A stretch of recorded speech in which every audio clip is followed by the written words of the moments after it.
So today is June the 11th, 2025, and I'm currently reading Ready, Set, Doe by Kelly J. Baptist. I've read her other book, Isaiah Dunn Saves the Day. And I'm actually thinking about going back and reading it because I have the sequel.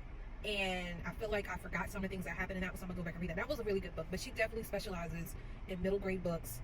You have this young lady here, which I might have forgot her name that quick. Hold on one second. Her name is Zoe. Zoe is a natural journalist at heart. Zoe is 12 years old. Like, she's not even 12, she's 11. I keep on thinking 12 is 6th grade. 11 is 6th grade. So she got drafted to be a part of the journalism team. She's one of the few 6th graders to do so. And she has a heart for journalism. And automatically you see what the problem is.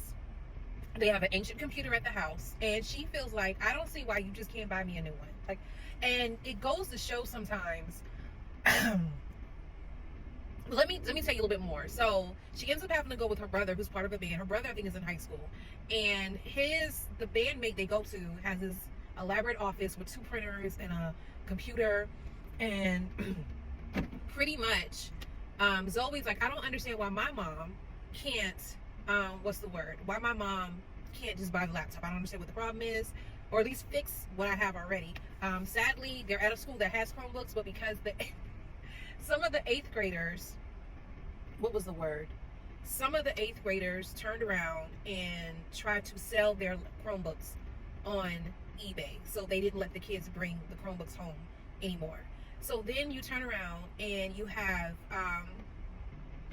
so then she decides, mom wasn't trying to hear it. Mom is like, even though she feels like she's not taking me seriously, like it's such a typical preteen or teenager where they feel like their need trumps anything else in the house.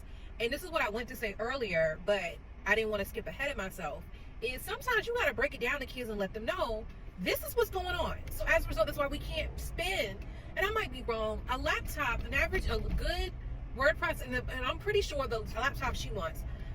Her brother's friend mentions a MacBook, which we know can be pretty pricey. So this one's like underneath it. So I'm pretty sure it's probably like $2,000, maybe $1,500.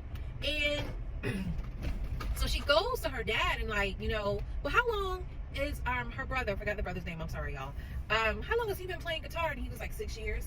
And she said he's gotten better at it, right? And like the way she was able to think this thing out was, I thought, so awesome and brave, but yet bold of her.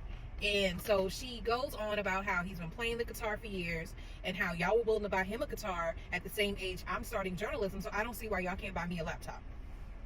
Dad was like, so Dad said that laptop was given to your brother by your grandfather when he died. So unless you know your grandfather has an old laptop in the attic, it ain't happening. And he had to break some things down to her. Then on their way to school, the car breaks down. So Dad is a manager of a grocery store.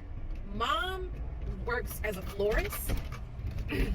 So what I take from this, and parents, sometimes you have to do your kids like that. Now, one thing I don't recommend is being nasty and anybody got no money for that. No, really sit down and talk to your kids. Maybe sometimes show them the bills and let them know we don't have money for this. Now, I'll admit there were things like when it came to field trips, when it came to Joshua wanting gaming systems, I had a village. So between his father, my mom, I'll never forget when she felt like my son needed his own laptop. So she bought him a laptop. That thing is still sitting in the house somewhere. And eventually, it was used for it, but she got him his laptop. It was one year, I think it was 5th grade year, they had almost 3 field trips. She made sure. I remember one year that was COVID, it got shut down, so it didn't work out. But he had an opportunity to go to a space camp, and his father and his grandfather made sure that he was able to go. Some people don't have that type of village, and you have to let your kids know. You may not be able to do this. This may not be able to work out the way you want it to, and we just gonna have to hold on. So then she comes up with the idea while she's talking to her dad. Well, what if I make the money to get the laptop? Like, what if I just make the money? And they kind of table it because they end up running late for school, and we'll talk about this later. But then fast forward, she gets into journalism class, was the last period of the day, and there's a fundraiser. And guess what the ultimate prize is of this cookie dough fundraiser? The laptop she's been wanting. So this is going to be an interesting turn of events. Like, now, typical story fashion, she may not sell enough or she may become too obsessive and it becomes crazy. But this is already a cute story that I am enjoying. And Kelly J.